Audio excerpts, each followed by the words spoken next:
하나님을 설득시킨 기도라고 하는 제야에서 오늘 말씀을 함께 살펴보면서 은혜를 나누고자 합니다.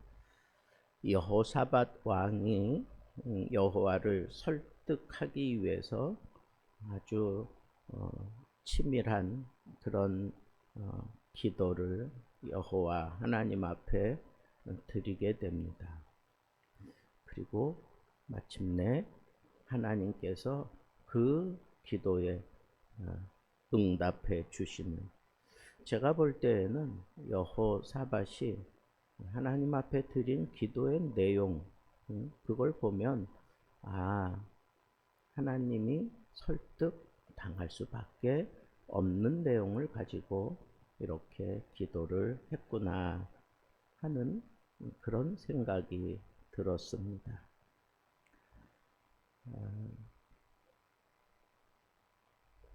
이렇게 오늘 말씀에 보면 모압 자손, 암몬 자손, 그리고 마온 사람들 그랬는데 이건 세일 사람들까지 포함되어 있는 그러한 지역입니다. 그렇다고 하면 이 사람들이 연합을 해가지고 이렇게 쳐들어온 거예요. 그러니까 엄청난 많은 대군이 왔다고 우리가 생각을 해야 되고, 그 많은 사람들이 쳐들어온 상황을 마주 대하고 있는 여호사밧은 두려웠다 그랬어요. 두려웠다. 그냥 단순하게 적군들이 많이 몰려왔기 때문에 두려웠다라고 생각하는 것보다는 이미 19장에서 그가 아합과 연합을 해서 그렇게 길르앗 라못을 치다가 아주 심각한 그런 위기를 당하고 겨우 목숨을 부지하고 돌아오게 되면서 얘기를 하잖아요. 선지자가, 선견자 예후가 어찌하여 악한 자와 동맹을 하고 혼인을 한 이 사실에 대해서 아주 심각하게 책망을 합니다. 그러니까 그런 것들로 인해서 분명히 이제 하나님께서 당신을 징계하실 거다라고 그렇게 선언도 했던 바, 이런 여러 가지들이 맞물려서 이 여호사밧이 지금 일어난 이 전쟁은 단순히 그냥 저 사람들이 이 땅을 침노하기 위해서 의기투합했다.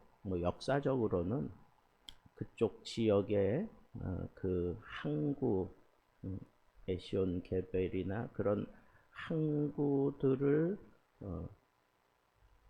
차지하기 위해서 지금 이렇게 전쟁을 벌인 것이다 라고 그렇게 학자들은 얘기하는데, 이런 상황 속에서 엄청난 대군이 몰려 들어왔을 때 여호사밧이 보인 반응이 상당히 의외였어요.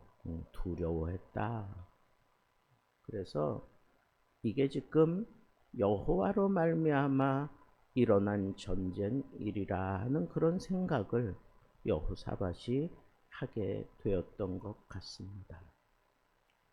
그래서 이 여호사밧이 이제 백성들을 불러 모으고 그들과 함께 하나님 앞에 엎드리기를 그렇게 소원하고 그 뜻에 백성들이 함께 하게 되는 것을 볼 수가 있습니다.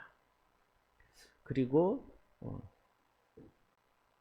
오늘 살펴보는 내용은 여호사밧의 기도고, 이제 내일 우리가 살펴볼 것은 그 기도 이후에 하나님께서 어떻게 이 전쟁을 승리로 이끌어 가시는지 우리가 살펴보게 되겠습니다. 그러니까 여호사밧의 기도는 우리가 뒤의 내용을 살펴보진 않았지만 하나님께서 기꺼이 응답하시고 이 전쟁에서 승리할 수 있도록 도와주심을 얻어낸 기도였습니다. 하나님이 이 전쟁을 여호사밧을 징계하기 위해서 일으킨 전쟁이라면 어떻게 이렇게 하나님께서 갑자기 마음을 바꾸고 여호사밧과 유다 백성들에게 이런 엄청난 승리를 안겨줄 수 있었을까? 뭐 다른 게 없으니까.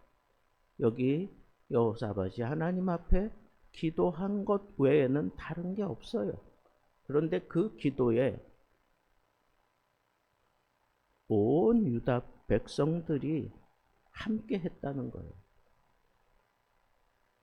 심지어는 아이들까지 동원해서 이 기도와 그리고 금식을 선포해서 하나님 앞에 매달리고 있는 그런 모습을 보게 되는 겁니다. 그래서 저는 생각했어요. 정말 심각한 위기, 큰 전쟁을 앞에 두고 아니면 심각한 어려운 상황들이 우리에게 생겼을 때 우리가 이렇게 온 마음을 다해 한 마음으로 하나님 앞에 기도하는 것만큼 하나님께 무서운 게 없겠다 하는 그런 생각이 들었습니다. 물론 유다 백성들과 여호사밧이 잘못했어요. 그런데 자기들의 잘못을 인정하고 이 위기 상황을 극복해 주실 분은 여호와 하나님 한 분 외에는 없습니다 라고 하는 그런 같은 마음을 가지고 아이들까지 동원해서 금식하며 하나님 앞에 매달려 기도하고 있을 때 정말 아주 마음이 급해지고 아주 막 불편했던 분은 여호와 하나님이 틀림없다 하는 생각이 들었습니다. 그러면 구체적으로 여호사밧이 어떻게 기도를 했길래 하나님께서 그 노여운 마음을 푸시고 그를 도와주게 되었나? 첫째는 6절 말씀에 보니까 하나님이 온 우주의 통치자이심을 선언을 해요. 그리고 이 심각한 상황을 해결하실 분은 오직 여호와 하나님의 능력 밖에는 없습니다 라고 그렇게 고백하면서 하나님의 그 주권을 철저하게 이렇게 신봉하고 있는 그런 태도를 취하고 있습니다. 두 번째는 우리 하나님이시여 7절 말씀해 보니까 전에 이 땅 주민을 주의 백성 이스라엘 앞에서 쫓아내시고 이 땅을 주의 벗 아브라함의 자손에게 영원히 주지 아니하셨나이까? 하나님이 아브라함하고 약속하고 다윗하고 약속한 그 약속을 붙들고 지금 기도하고 있는 것을 보게 됩니다. 참 지혜롭지요? 하나님의 하나님 되심을 먼저 인정하고 그리고 이 땅은 하나님이 약속하신 땅 아닙니까? 영원히 아브라함 자손에게 허락한 땅인데 이 땅을 침노하는 저 사람들은 하나님의 뜻을 망가뜨리기 위해서 침노하고 있으니 하나님께서 이 땅을 지켜주셔야 합니다 하는 그런 논리로 기도를 하고 있는 겁니다. 하나님의 신실하심을 믿고 그렇게 기도하는 거죠. 세 번째는 8절부터 9절에 보니까 주의 이름으로 말미암아 주의 이름을 위하여 한 성소에 거주하며 이르기를, 예루살렘 성전을 얘기하는 겁니다. 만일 재앙이나 난리나 전염병이나 기근이 우리에게 임하면 우리가 이 성전 앞과 주 앞에 서서 이 땅에서 주의 이름을 부르리니 그때에 들으시고 구원하시리라 하였나이다. 솔로몬이 하나님 앞에 성전을 다 지어놓고 기도했던 그 기도 내용을 따가지고 그대로 하나님 앞에 지금 얘기를 하는 거예요. 주의 백성된 우리들이 이런 심각한 어려움을 당했을 때 이 성전에서 구하면 하나님께서 들으시겠다고 그리고 구원하시겠다고 약속하셨습니다 라고 그렇게 얘기를 하고 있습니다. 그렇습니다. 그는 이 성전의 의미를 너무너무 정확하게 잘 알고 있었어요. 그리고 그는 이렇게 이 성전 기도가 하나님 앞에 확실하게 이렇게 먹힐 수 있다라고 생각할 수 있었던 것은 그는 선한 정치를 펼칠 때 자기 아버지 아사의 길을 따라 다윗의 길로 행하여 우상을 척결하고 그리고 산당들을 제거하는 이런 일들에 그는 애를 쓰고 노력을 해왔기 때문에 그게 자기의 본심이다 이거죠. 여호와 하나님은 여기 이 성전에 계시지 이 성전 외에 다른 곳에서 함부로 그렇게 제사 드릴 수 없다. 하나님 앞에 기도하는 것 별 의미가 없다라고 하는 것을 자기 이 정치 속에 분명하게 구현했기 때문에 지금 이 성전 기도가 얼마나 소중하고 이 성전 기도가 얼마나 능력이 있는지를 그는 잘 알고 있기 때문에 이런 기도를 했던 것입니다. 이스라엘이 지금 이 약속을 따라 하나님이 이 성전에서 기도하는 대로 다 구원해 주시겠다고 한 그 약속을 따라 기도하고 있으니 지금 온 유다 백성들이 다 이 성전 앞으로 지금 다 몰려들어서 하나님 앞에 금식하며 간구하고 있으니까 지금 이런 기도를 할 수 있는 겁니다. 그리고 이 여호사밧은 자국의 역사에 대해서도 아주 꿰뚫고 있었던 것 같아요. 이제 보옵소서 암몬과 모압과 세일산 사람들이 우리가 이 광야를 지나 가나안으로 갈 때 이 사람들을 다 멸하려고 했을 때 하나님이 멸하지 말라고 해서 우리가 그들을 떠나 다른 길로 그렇게 가나안 땅에 들어간 적이 있는데 우리의 이 은혜를 이제 적반하장으로 오히려 우리에게 지금 그 은혜도 모르고 이렇게 은혜를 악으로 갚는 저 사람들에 대해서 하나님은 마땅히 잘못된 것이니까 마땅히 하나님께서 처단해 주셔야 합니다 라고 그렇게 얘기를 했어요.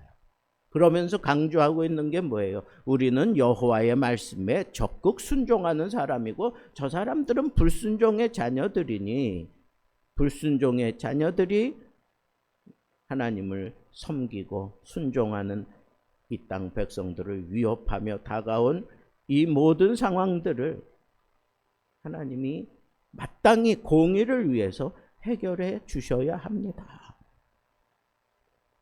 그러면서 이 여호사밧이 몰려온 저들은 강하고 우리는 너무 연약하니 하나님이 이 걸어온 싸움, 하나님께 걸어온 싸움과 같은 이 성전 거룩한 전쟁에서 하나님이 싸워주셔야 합니다 라고 하며 이 전쟁을 성전으로 선포하는 거예요.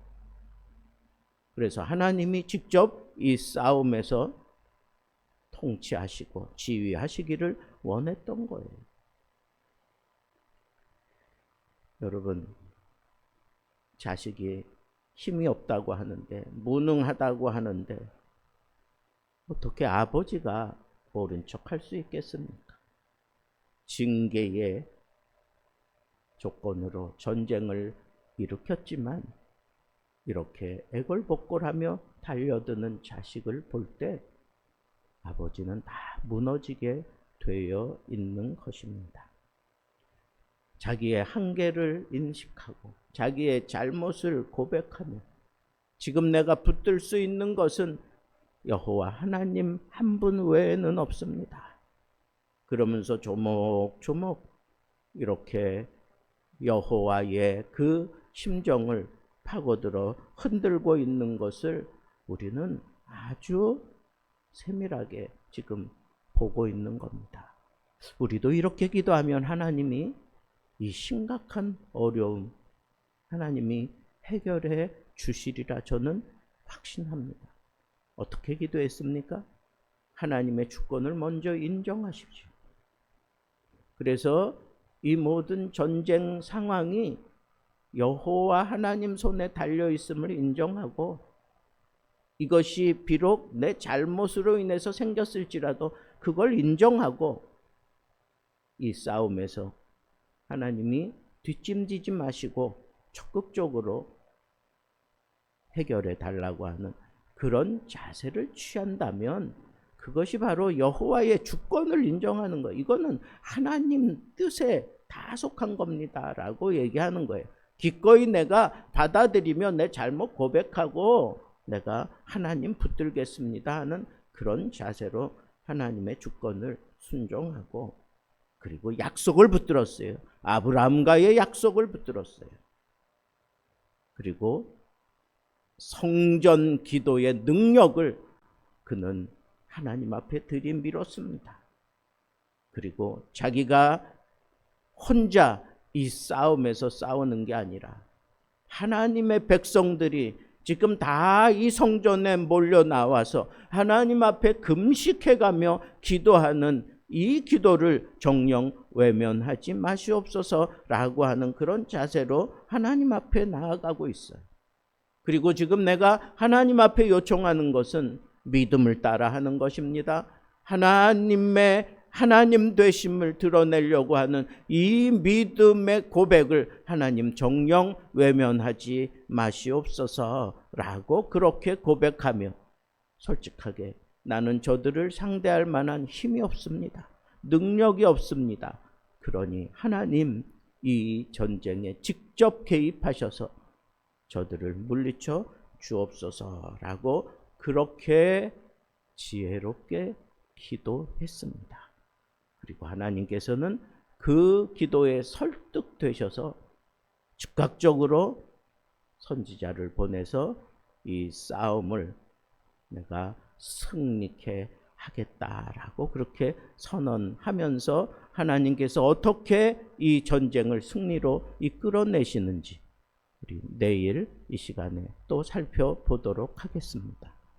오늘은 여호사밧의 하나님도 설득시킬 만한 그런 기도의 자세와 방법 그리고 온 백성들이 함께 성전 앞에서 금식하며 울부짖었던 그 기도가 얼마나 막강한지 우리는 우리 가슴에 담고 우리 삶 속에서 우리 교회가 우리 기업이 이 나라가 하나님 앞에 힘들고 어렵고 정말 심각한 위기 속에 있을 때 여호사밧처럼 우리가 기도할 수 있다면 하나님이 하나님의 방법으로 반드시 이겨내게 해 주실 줄로 믿습니다.